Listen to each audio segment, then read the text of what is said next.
Primitive Substance again, another interview here with another great artist that has been around a long time, keeps doing music, involved with David Bowie, and we're going to hear a lot of good stories. So, Keith, thank you for coming on. My pleasure. So let's get started here. How you've been around doing music since the early '70s, right? Late '60s? Yeah, I made my first album in '69. Yeah. Okay, wow. And how'd you get involved with all these musicians back then? I mean, you played with a lot of greats. Well, it was a complete coincidence. I mean, it was just a fluke, really.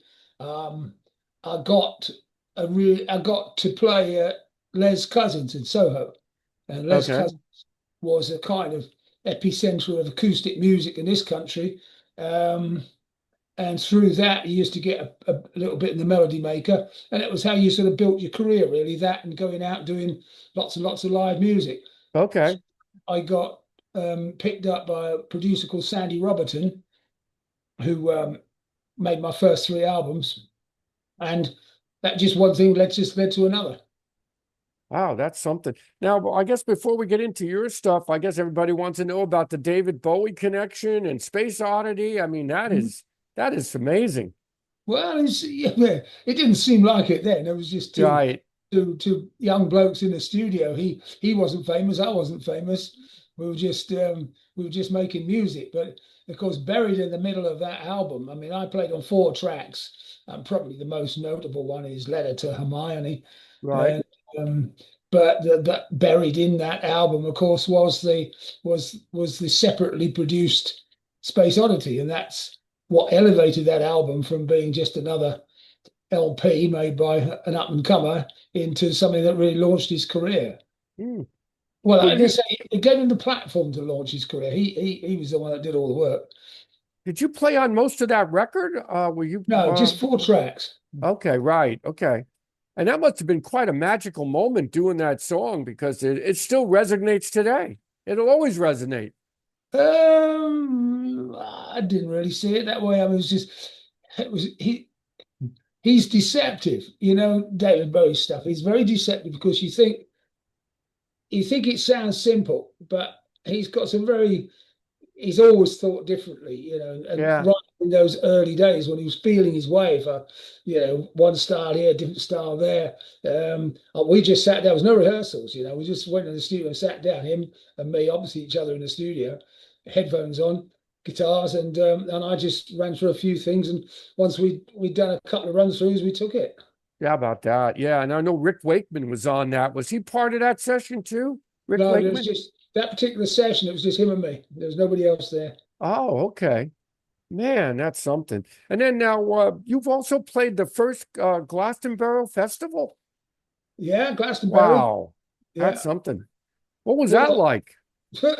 again, it was, if you've ever seen the photos of the 1970 festival, it was just basically a sort of almost like a trailer in a field with four canvas, three canvas sides and a canvas roof. There was nothing to it. It was small, only a few hundred people. But of course, a lot more turned up in the evening when Mark Bolan came down from London because he trailed a whole load of fans with him. But in the afternoon when I played, there was just a few hippies camped in the field. Really, it was very small, very small. The pyramid didn't appear till the following year. I was wondering about that because that's like some kind of magical site there, Glastonbury. A lot, so much history there. It's like this historical magical site. Well, I think some people like to spin it that way. It's basically Yeah, it's a farm. There's no right. a That's true. farm and a farmer who ran it, and and it's uh, it was nothing magical other than the fact it was Okay. great to be out in the countryside playing some music. But Yeah, I think the magic kind of developed as the site developed, if you know what I mean. right. Well, let's talk about your first record, Stimulus. How did that come about? I mean, that's a really good record. Thank you.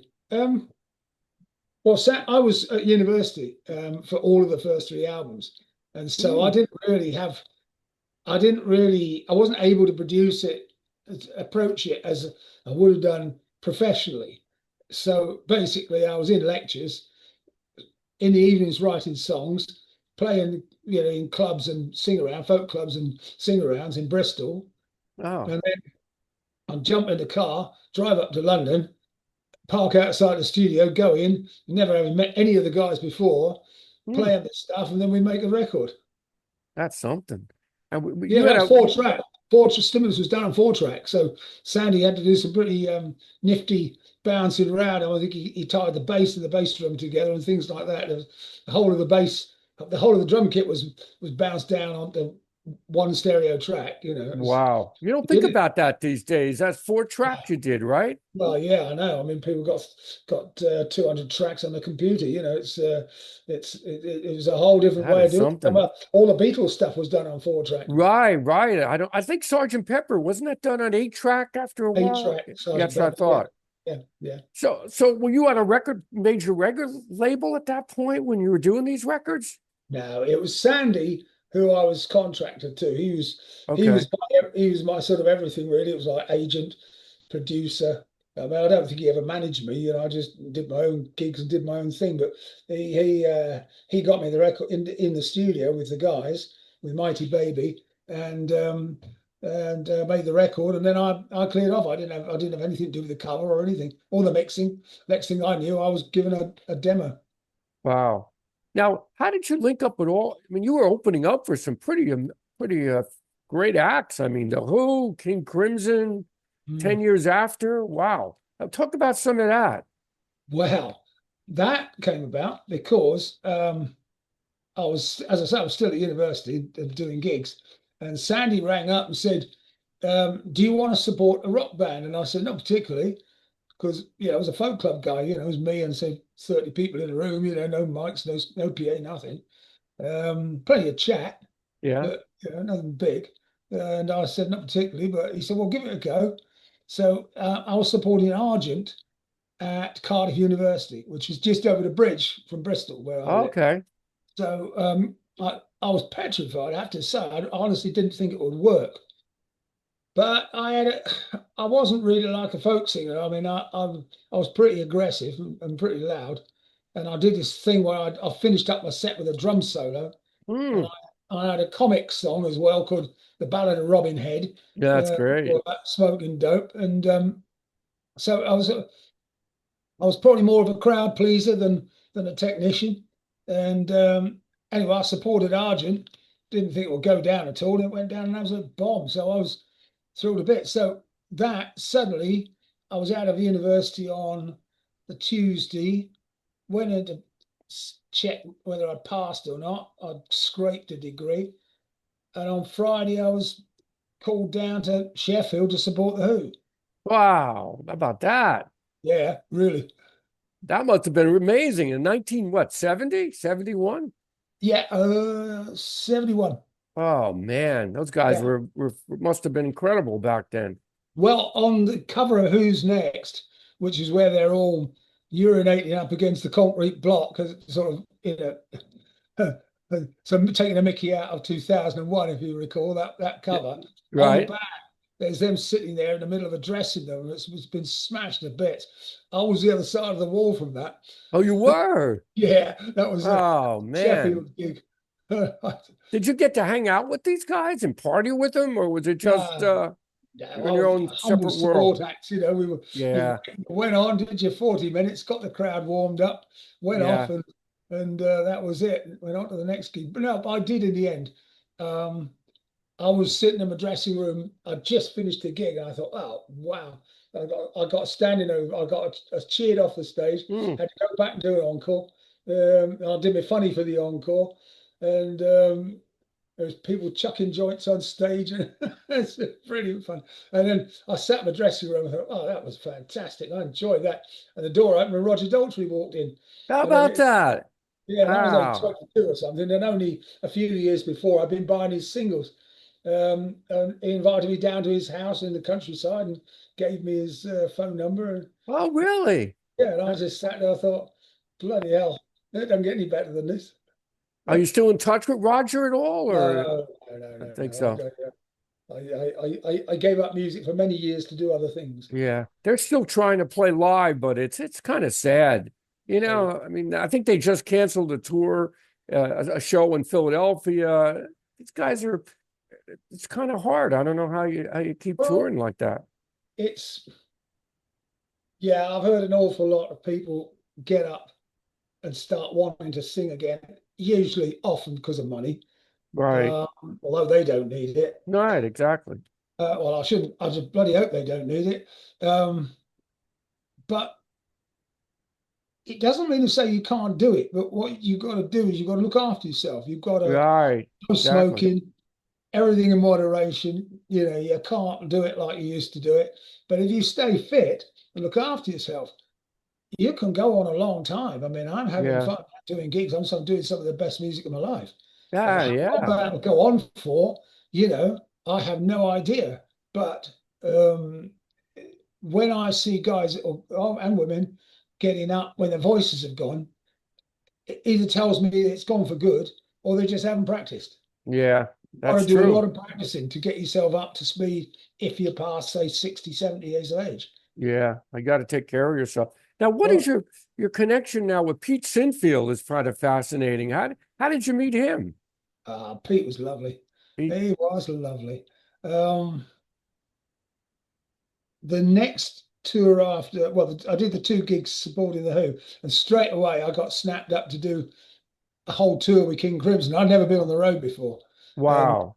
and I had this little Triumph Herald, which you wouldn't know in America. It's a tiny little convertible car. It looks the size of a toy now compared with the cars we got on the roads now. But it had a hood, and it was I love that car. And I sat in that car and I drove all over the country, and Pete was doing their sound and their lyrics, obviously. And him and I got on great. He was just lovely. He really lovely man. And I stayed friends with Peter for many, many years. Oh, that's nice. And was Yeah. that the tour that Boz was playing? Boz and Yes. Ian Wallace. Yeah. That was a good band. It was a brilliant band. Oh, Boz came to me after about the fourth gig, and he said, "Yeah, Keith, any chance I can have a lift?" I said, "Yeah, of course you can, Boz." I was thrilled to bits. I had some company, and yeah. not only company, but a guy that had forgotten more about music than I knew. I was green as grass. So, and for the rest of the tour, he because he'd fallen out of Fripp in the van. He was looking for an out. And so for the rest of the tour, he sat in my Triumph Herald with his feet up on the dashboard, rolling one enormously strong joint after Oh, another. I mean, I got back from that tour, every single T-shirt I had was absolutely oh my shreddable. gosh. And it's How was with working with Robert Fripp? Did you have much no, never, rapport with him? no, nothing to do with him at all. No, Yeah. he's very aloof. He's not somebody I'd ever sort of hang Yeah. with or anything. He's on his own sphere, that man. But Boz, he taught me so much. I'm still writing and playing today using tricks that he taught me on that tour all Oh those my years ago. gosh. Yeah, I always hoped that I would be able to go out to Spain and hang out with him there. And then of course he died out there in that. Yeah. But yeah, I loved that man to bits. I have to say he was such an influence on me. He was such a great player, and he was in bad company, so he made some Yeah. money there to Oh yeah. retire, I'm Yeah, I was sure. really pleased. Yeah, I went to their first gig. I was because I was part of that crew, Oh, okay. that gang of what we call the liggers. They were called ligging in London. Basically, Wow. musicians that hang out in clubs and drink a lot and talk a load of bullshit. And He seemed like a great guy. I mean, and what a musician. yeah, what? Who? Boss? Yeah. Yeah, yeah, yeah, yeah. He doesn't get the notoriety now that he should in the history of music, I think, because he was quite an influence and quite a player. Yeah.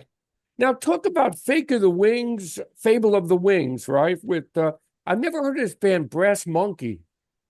Could you Oh, talk about that? yeah. That was a kind of. I never really knew much about this. That was Martin Carthy. Martin Carthy is a very venerable folk singer over here. He's still just about playing, but he is long in the tooth. Wouldn't mind me saying.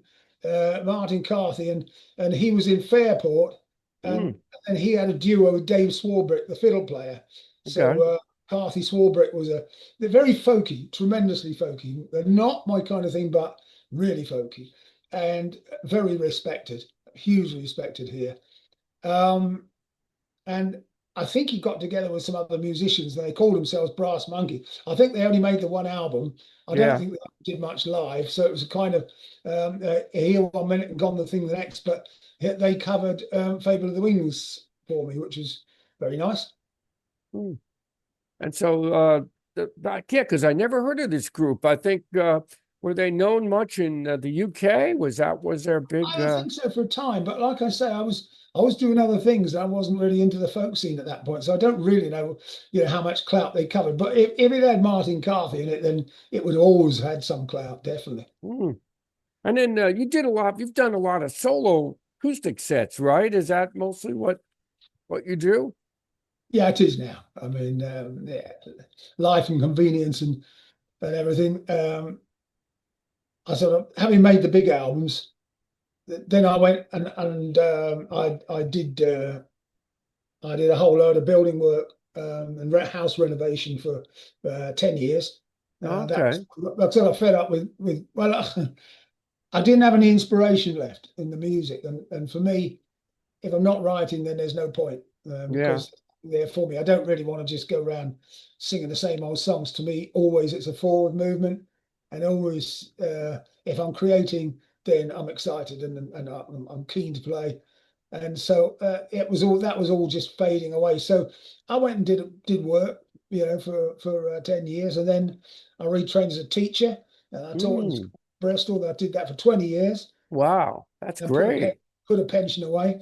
But while I was doing that, I decided to make a solo album out using. Now we got such incredible, ability to record, and I thought keep it small, make it myself, make Yeah. 500 copies, sell 400 copies, make some money, take some copies to gigs, and just do solo gigs and solo albums. So when everyone comes to a gig, they take away a piece of the gig rather than Yeah. having put a backing on it. So that was the way I went in the end. I've done three of them, and I am now currently. I don't know if you can see the Oh guitars. yeah. You got a bunch of guitars there. Yeah, Yeah. I'm still now currently working on the fourth solo CD.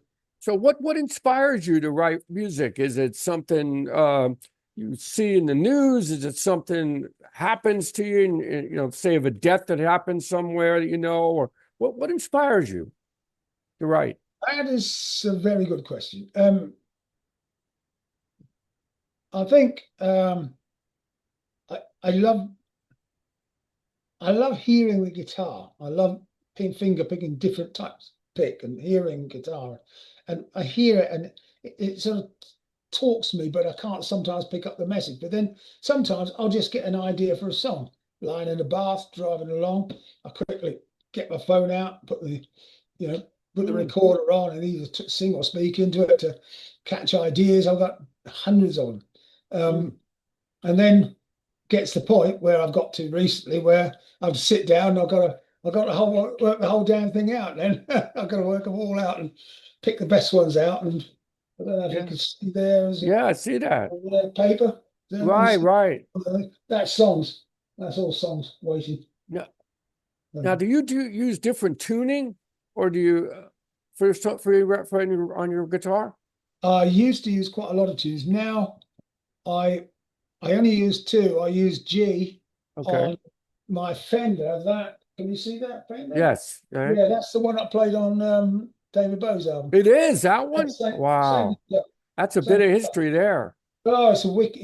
I Man, repurposed it, got a luthier to change the action a bit, repurposed it as a slide, and it's got an absolutely wicked slide sound I'm now. sure. So that's. I'm really happy that that's now back at working as a proper, back working as a guitar.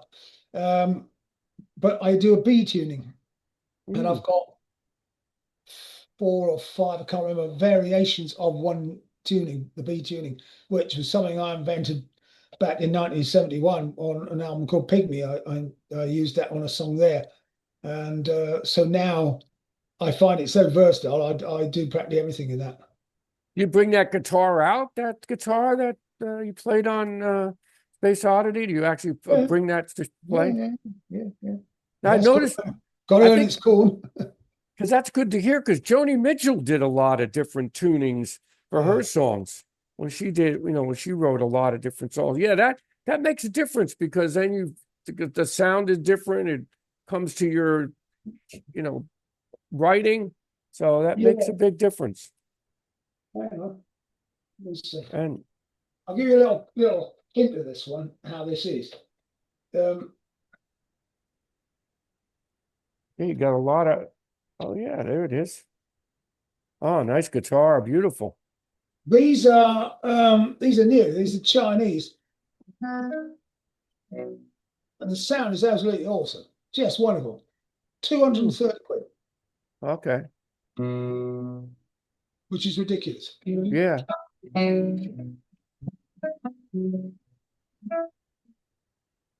yeah, That's open B. okay.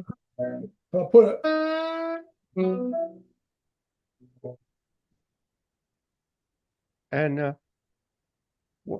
what yeah, let's hear that.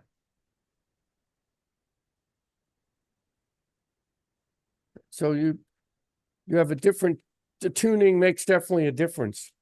Yeah, gives you different lights and shades. And Yeah. that B is so versatile now. I'm using it all the time. I just write in B. Mhm. So where do you get the gigs these days? Where do you play? Well, I don't really. I mean, I've I was uh I had to stop gigging because I got diagnosed very seriously ill. Mm. Although I don't look it, but at the moment I'm carrying 5 cancers. Uh, Wow. Sorry to I've hear got that. I've got a Wow. cancer on my kidney that big. Oh my gosh. Um, but I'm on immunotherapy, which is keeping it stable. So with that stuff, as long as my body doesn't reject it, I've been on it 3 years now. Oh my Uh, gosh. I know it's Sorry amazing. to And hear that. same with these new drugs, new immunotherapy drugs. People living 14, 15, 20 years. Okay. I'm 79 in October, so I mean, if I get Well, you enough, look good for your age. You thank you. certainly do. You do. If I You get another don't 15 years, I reckon that's all right. I'll be you don't more look than happy with that. 79, I'll tell you that. And so the trouble is, of course, once you're on treatment like that, you're tied to the hospital every fortnight. And Mm. so I uh, and also when I was in the early stages of the treatment, when they were beating it back a bit, it absolutely ruined my voice, ruined singing. So I couldn't play, I couldn't sing. Yeah. But once I got onto a more stable treatment, I was able to read some writing again. And so yeah, I'm going back out. I've got a gig up in Hull, another one in Sheffield. Mm. I'm playing this weekend at the local rugby club in Brixham in Devon, just for charity. So the gigs, when I get this album sorted, the gigs will come. People will just contact me. I don't go chasing gigs anymore. Let's look at it that way. Yeah. Because there isn't a lot of point because I don't really know what the future holds at the moment. I But don't either. I think we're in weird times right now, with everything, with music and film, and it's just very strange. Since 2020, it's been just like really strange, and then they're pushing all this AI on everybody, and it's yeah, yeah. it's ridiculous. So, and then everything's kind of like digital now, so you have everything on Bandcamp, right? Your music? I use Bandcamp. I think it's a really good platform. It's very generous, kind to the artists, easy to use, and a Yes. lot of people love it. I think it's a brilliant way to sell your music. They don't rip you off. I mean, if I sell a Mm, CD on Amazon, and sadly, people still go to Amazon to buy my CDs. If I sell a CD on Amazon for 10 quid, I'll be lucky if I get half of that. By the yeah. time they've stitched me up all ends and backwards, what they've taken off, it's almost not worth doing. But I'll sell it on Bandcamp, I get nearly all of it. Uh, Yes. and So, direct off my website as well, of course. so people that don't know your music, what record would you recommend to start off with? Oh, the last one was probably the closest to where I'm at now. I'm Okay. moving all the time. I'm changing all the time. Next one's going to be different to the last one, but the last one, Life, is probably the closest to where I'm at, because I'm still performing a lot of Life on stage. So Right. that's the Well, it's great you're keeping the creative juices going. It's yeah. really I'm very inspiring to excited. anybody out there watching that Great. you keep going. I'm going to, mate, as long as I can. That's great. So what can we can find your music basically on Bandcamp? Is that Yeah, mostly? Okay. yeah, Bandcamp. I've got a Spotify account, although I won't I won't pay him the £9 a month because I think he's a criminal. But Daniel X. Mm. Um, but Bandcamp's the best place. Also, I've got a website. Just type in my name and it'll take you to I'll the put that website. in. I'll Now definitely I've got put all that in. the and I've got all the last three solo albums all there on a second page, so you can listen to the music from that. Do you still in touch with anybody from that period, that from the 70s? Are you in touch with any musicians from that era? They're pretty all dead. Yeah. So most of them have shuffled off this mortal coil. I mean, Pete's gone, Buzz has gone, Yes. Oh, Alvin Lee's gone. There's I not really. I mean, I've got a lot of followers on Facebook, and a lot of those guys were around in the '60s. They're always reminding us something that I did or yes. something I've forgotten. I'm still in touch with people that way, but not in terms Yeah. of names, because most of those names aren't there anymore. Yeah. It's hard out there, but yeah, you keep going. That's the main thing. Well, Excellent. Keith, this has been a pleasure. You're a fantastic musician, and you have quite a history of being in part of that really golden age, I think, of music that you were part of. And the technology was not advanced, but the music was advanced. Oh, it was. That's the difference. Yeah, I mean, yeah. there's still great music going on, but not like then. No, it So, was a golden times, no question. so Keith, thanks for coming on, and I'll put this up probably next week, and I'll put all the information how to find you and your music. And thanks for coming on. It's been my pleasure. Thank you very much Thank for you.